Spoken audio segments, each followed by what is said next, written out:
On October 5, 2020, under a blazing West African sun, the Nave Andromeda, a massive crude oil tanker flying the Liberian flag, slipped her moorings in the bustling port of Lagos, Nigeria.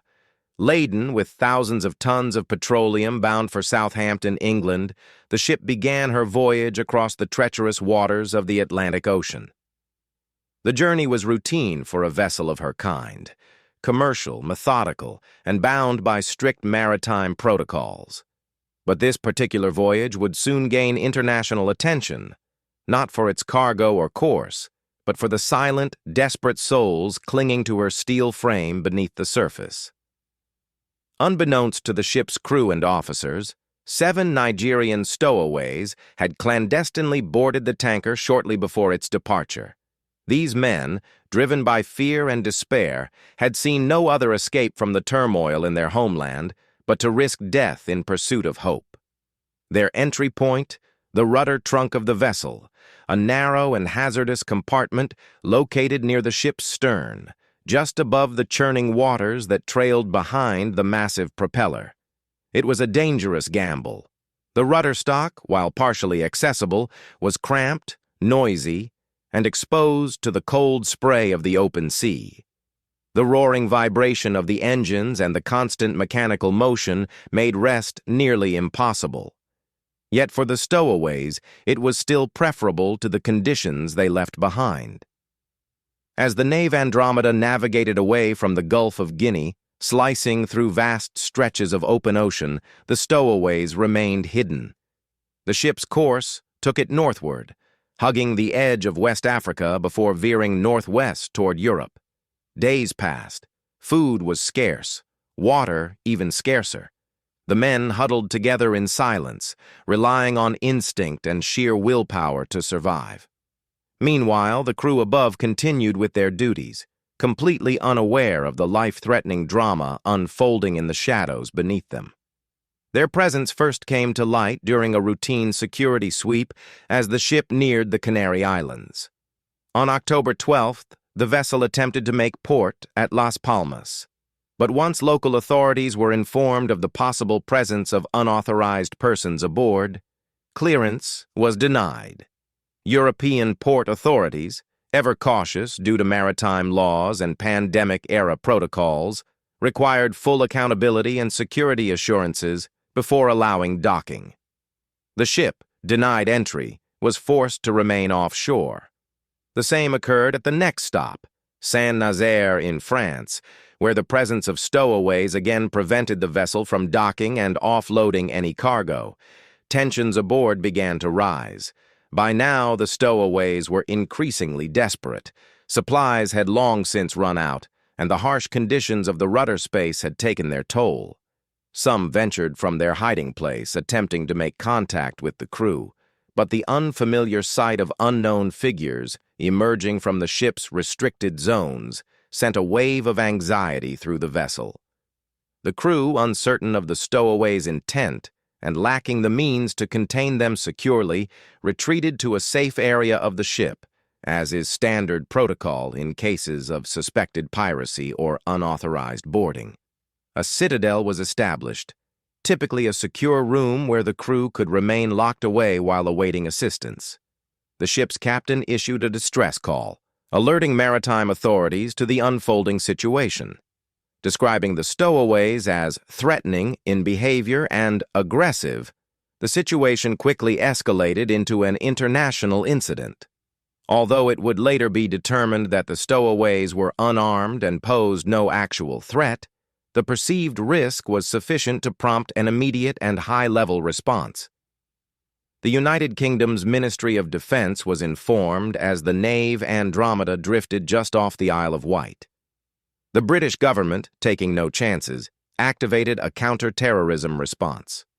Royal Navy warships shadowed the tanker while specialist units of the British Armed Forces were mobilized, including the Elite Special Boat Service, SBS, trained for precisely such maritime interventions. The operation was code-named under emergency procedures and coordinated with the Hampshire Police and other regional emergency responders.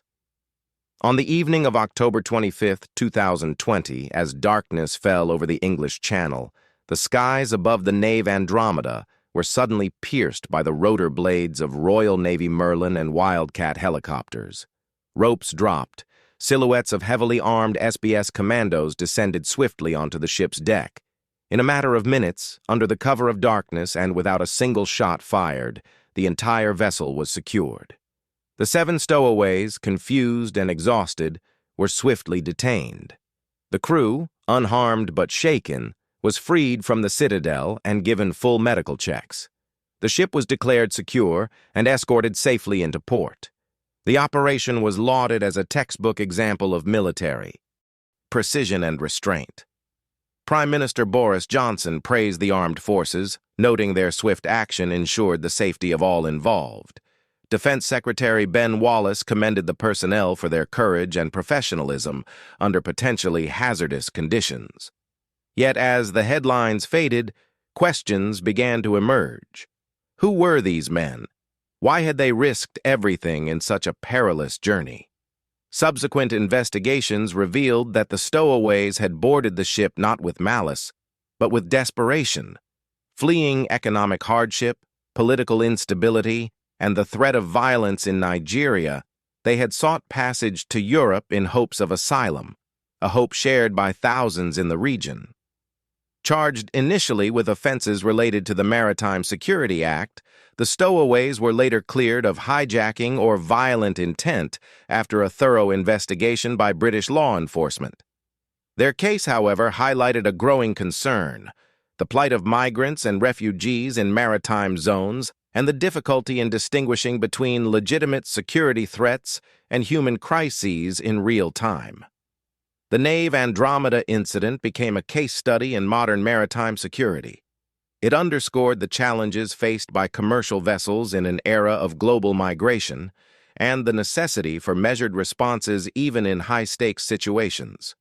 It also illuminated the harsh realities that drive individuals to such extremes and the razor-thin line between hope and despair on the open sea. As the Nave Andromeda approached the narrow and heavily trafficked waters of the English Channel on the morning of October 25, 2020, the situation aboard the vessel grew increasingly strained. The ship, a massive Liberian-flagged crude oil tanker carrying its precious cargo from Lagos, Nigeria, to Southampton, England, had become the reluctant host of a desperate human drama playing out far from any coastline. The 7 Nigerian stowaways, who had boarded the vessel in Lagos under cover of darkness, were initially undetected by the crew.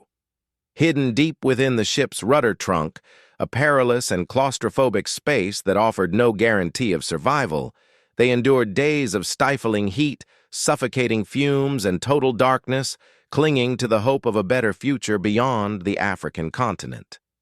Their plight was a mirror of the broader socio-political chaos in their homeland, where poverty, political unrest, and violence had robbed them of a sense of safety and security. Their desperation pushed them into the belly of a ship they hoped would carry them to salvation. However, their discovery changed the tone of the journey. The crew, startled by the emergence of uninvited passengers mid-voyage, followed maritime protocol by detaining the stowaways in a locked cabin. They were given food and water, but kept under guard.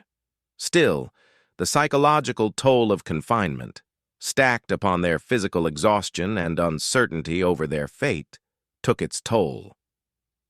Days passed with mounting tension, as attempts to dock the vessel at earlier ports like Las Palmas and Saint-Nazaire were denied. The ship, effectively adrift in its own limbo, continued toward British waters with the problem unresolved. As the vessel neared its destination, the psychological pressure on both the crew and the stowaways reached a critical threshold. Confined in the makeshift holding area, the stowaways grew increasingly anxious and paranoid. They had no knowledge of the crew's intentions, no access to legal representation, and no idea whether they would be granted asylum or sent back to Nigeria.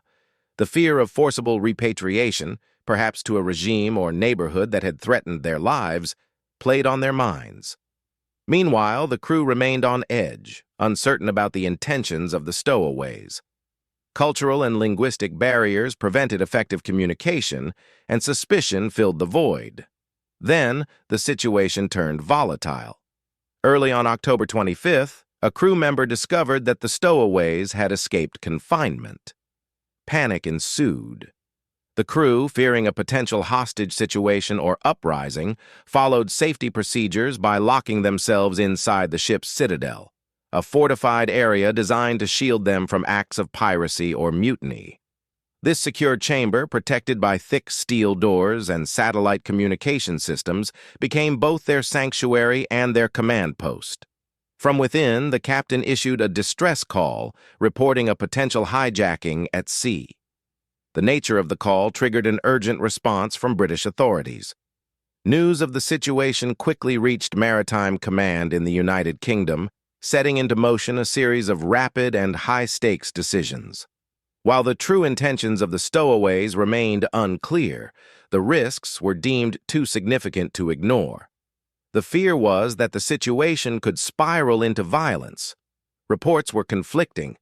Were the stowaways armed? Were they attempting to take control of the ship, or were they simply trying to negotiate their surrender or plead for asylum?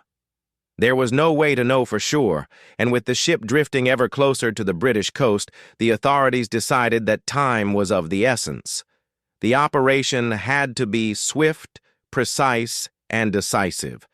With the eyes of the world soon to be watching, the UK's military and law enforcement agencies prepared to intervene in what was quickly becoming an international incident. The distress call transmitted from the Nave Andromeda on the evening of October 25, 2020, was not just a routine maritime report. It was a red flag signal that set off alarms across multiple levels of British national security. As soon as the ship's captain relayed that 7 unidentified stowaways had broken free from confinement and the crew had retreated into the ship's fortified citadel, the United Kingdom's response machinery kicked into high gear. Hampshire Constabulary, tasked with overseeing incidents in territorial waters off the southern English coast, immediately coordinated with the Maritime and Coast Guard Agency, MCA, the UK Border Force, and various naval authorities. Given the unknown intent and mental state of the stowaways, combined with their sudden escape and the possibility of crew members being held hostage, a worst-case scenario had to be considered. Authorities established a 3-nautical-mile exclusion zone around the Nave Andromeda as it drifted precariously just a few miles from the Isle of Wight. Surveillance helicopters, including Coast Guard aircraft, orbited the vessel in wide arcs, their high-powered infrared optics trained on the deck and superstructure in search of any unusual movement. The erratic pattern of the tanker's navigation raised even more red flags.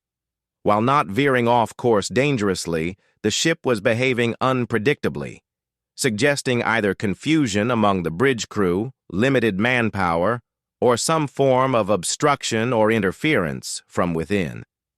This, coupled with the fact that the tanker was a crude oil vessel, essentially a floating bomb in the event of sabotage or mishandling, raised fears of a dual humanitarian and environmental catastrophe. Media began to pick up whispers of a developing crisis, speculating on piracy, terrorism, or refugee desperation, even as government departments remained tight-lipped. Inside Whitehall, Defense Secretary Ben Wallace and Home Secretary Priti Patel were in urgent consultation with senior military leadership, reviewing intelligence updates and weighing options. Maritime law complicated matters. While the ship was still in international waters, the UK had a duty to protect life and property at sea, especially as the vessel was now in the approaches to one of the world's busiest ports. After assessing the threat level and factoring in the risk to both the crew and British shores, Wallace and Patel authorized a rare deployment of the Special Boat Service, SBS, the elite maritime counter-terrorist unit of the United Kingdom, known globally for its clandestine and high-efficiency operations. The green light for military intervention was not given lightly, but the clock was ticking, and a passive response could mean disaster. The SBS mobilized from a naval base with staggering speed. Supported by Royal Navy assets, including the frigate HMS Richmond positioned in the channel as part of routine maritime operations, the SBS team prepared for a fast surgical boarding. As darkness enveloped the coastline and the ship remained under strict observation, the operation entered its final phase. The commandos boarded two specially equipped helicopters, a Merlin and a Wildcat, chosen for their maneuverability and capacity to operate under night conditions. Equipped with night vision goggles, full tactical gear, suppressed firearms, and encrypted communications equipment, the 16-man SBS assault team took to the air, flying low over the dark waters to avoid detection and maintain the element of surprise. At precisely the right moment, under cover of darkness, and with the coordinated precision of a well-rehearsed symphony, the helicopters hovered over the deck of the Nave Andromeda, and the SBS operators fast-roped down in synchronized lines, quickly establishing control points across key sectors of the ship. Their plan was a textbook pincer movement. Teams would converge from both fore and aft, clearing compartments room by room while maintaining strict radio silence and tight formation.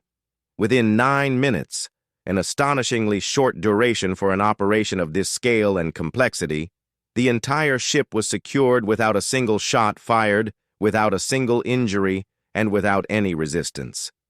The stowaways, reportedly confused and disoriented, were located and detained with minimal force, and the crew was extracted from the citadel unharmed. The success of the mission not only underscored the operational excellence of the SBS, but also showcased the effectiveness of Britain's rapid response maritime security doctrine. The British government later praised the SBS for its exemplary conduct and credited the seamless coordination between civilian and military agencies for preventing what could have escalated into a tragic, headline-dominating incident. The operation served as a stark reminder of the fragile dynamics that play out in international waters, where migration, maritime law, global shipping routes, and national security intersect in unpredictable and high-stakes ways. The stowaways were detained without resistance, and the crew was found unharmed. The professionalism and efficiency of the SBS were lauded, with Defense Secretary Wallace stating, "I commend the hard work of the armed forces and police to protect lives and secure the ship." Following the conclusion of the dramatic military operation that saw the Special Boat Service reclaim control of the Nave Andromeda, the tanker was escorted under armed watch into port, completing the final leg of its journey to Southampton without further incident. As the massive Liberian-flagged crude oil vessel glided into harbor, surrounded by patrol boats and watched closely by dockside security and a growing media presence, it became clear that what had begun as a desperate act by 7 stowaways had spiraled into an international incident that would reignite long-standing debates over maritime security, asylum protocols, and the legal treatment of undocumented migrants. The vessel, having departed Lagos weeks earlier and denied docking rights at multiple ports along the way due to the presence of stowaways, was now the epicenter of national and international scrutiny. Once the ship was moored safely, law enforcement personnel boarded and took custody of the 7 Nigerian nationals, transporting them under guard to a secure location for interrogation and processing. In the immediate aftermath, the narrative was dominated by speculation. Had this been an attempted hijacking? Were the stowaways armed or violent? Were crew lives ever truly in danger? Initial reports suggested aggressive behavior, possibly even threats made against the ship's officers, enough, at least, to justify the crew's retreat to the fortified citadel and the involvement of elite counter-terror units. As a result, 2 of the stowaways were formally charged under the Merchant Shipping Act with conduct endangering ships. a serious offense that carried with it the implication that the individuals had taken control or attempted to take control of the vessel by force or threat. However, as more facts came to light during the investigative phase, the situation grew less clear-cut. The Crown Prosecution Service, CPS, after reviewing testimonies, ship logs, surveillance data, and statements from crew and SBS operators, made the decision to drop the charges. Their conclusion rested on a lack of conclusive evidence demonstrating that the stowaways had intended to hijack the ship, had made verifiable threats, or posed a violent risk to the crew.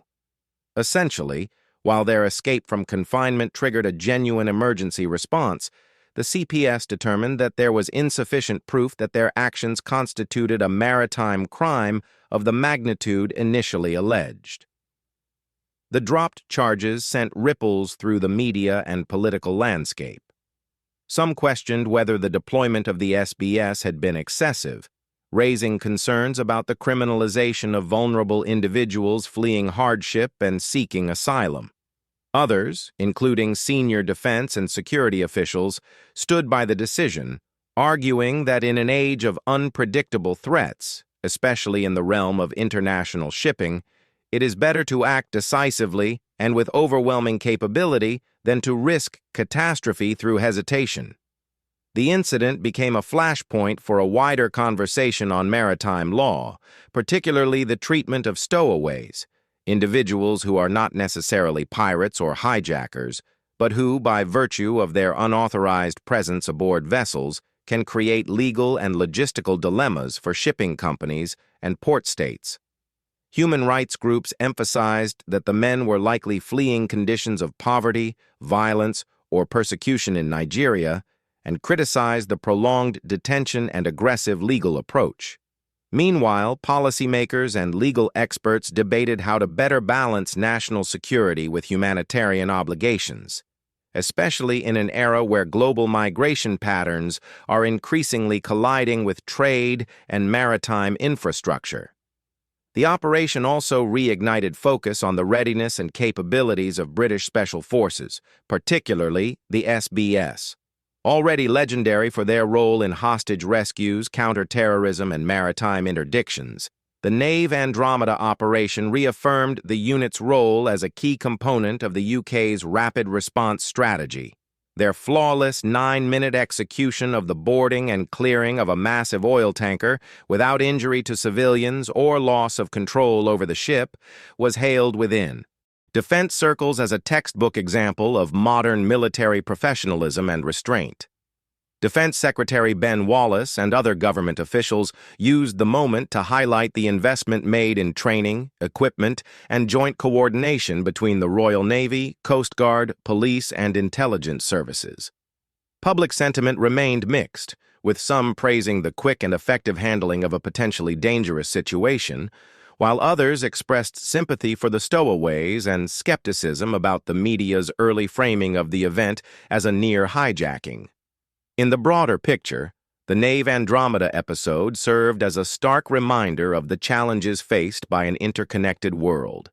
The vulnerability of global shipping lanes, the desperation driving human migration, the legal gray zones at sea, and the thin line between security and humanitarianism. The incident would go on to inform policy reviews on maritime crisis response, port security, and the handling of stowaways aboard commercial vessels. For the crew of the Nave Andromeda, it marked the end of a harrowing journey that began with a routine voyage from West Africa and ended under the floodlights of an international media spectacle. For the British military and government, it was a real-world test of preparedness that underscored both the complexity of modern maritime threats and the necessity of remaining vigilant, even in waters close to home.